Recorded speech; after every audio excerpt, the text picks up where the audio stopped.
da na ganka daidai wannan lokaci ina makarantar su. Wallahi baba gaba ɗaya suka kore mu suka ce kawai an sallame mu kowa ya tafi gidansu.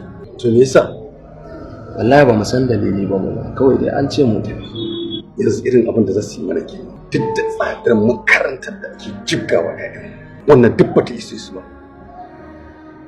Sai kuma idan mu an fatattaki ƴaƴan namu daga cikin makaranta to ba za ka ci zamanin da Dr. Rabi Musa Kunkus ba mu san haka ba kyauta ƴaƴan mu suke yin karatu hankalin mu a kwance idan wasu suna bukata a cikin su kai su kasashen waje su karo karatu domin ci gaban al'ummar mu amma yanzu yadda rawar ta canja kenan da shiga tafi akwai abu